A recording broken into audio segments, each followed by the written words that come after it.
Okay, we want to talk about geometric proportionalities. Okay, I think this is number 16. I don't know about that. Okay. And, of course, context provided at this site or at the course site for this date.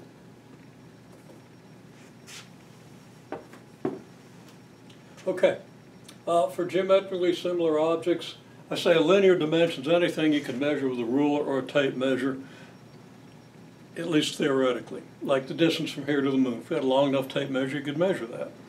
Okay,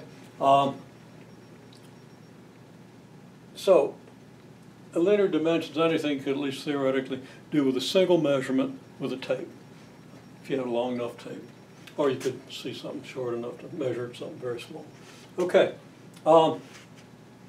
examples of linear dimensions are length, width, diagonal, radius, diameter, circumference, perimeter. These are all familiar concepts. We don't teach a lot of geometry these days, but you should at least, I think, be prepared to understand what those things mean. Things that are not linear dimensions, area. Now you can use a tape measure to determine area, but you got to make at least two measurements, like a length and a width. And you could measure the diameter of a circle, and from the diameter of a circle you could figure out its area, but that's not measuring. If you have to measure and then use the measurement to figure it out, it's not a linear dimension. Okay? So anyhow, area, volume, weight isn't even geometrical. These are not linear dimensions. Okay, so for geometrically similar objects,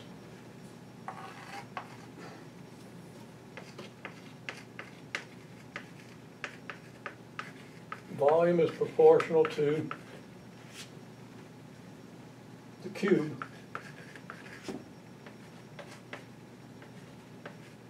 of a given linear dimension.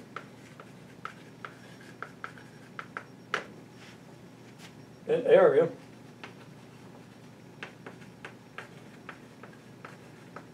is proportional to the square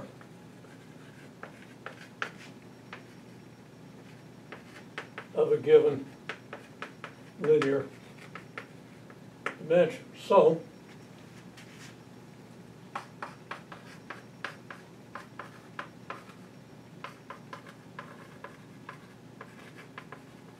if x is a linear dimension, then volume is some fixed number k multiplied by x cubed. And area is some fixed number k, a different number k, times x squared. So I probably better use something besides k. I'll use k hat. Okay? So, using proportionality as an example,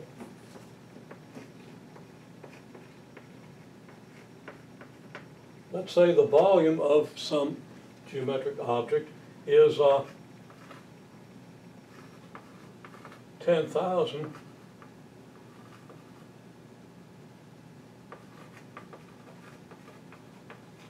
and the diagonal is 50.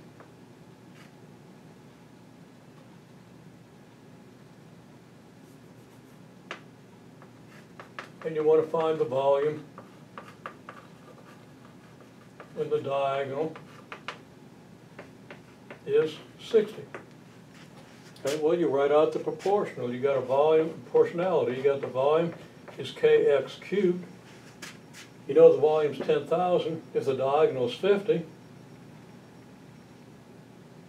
So you have 10,000 equals k times 50 cubed.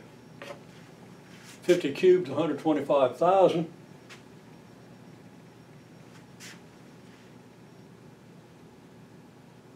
And I don't want to go through a bunch of stuff here. K is going to be 10,000 over 125,000, which is going to equal 10 over 125, and that reduces once more to 2 over 25. So now,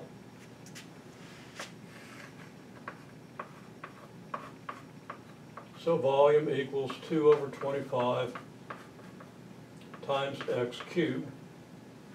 Then if x is 60,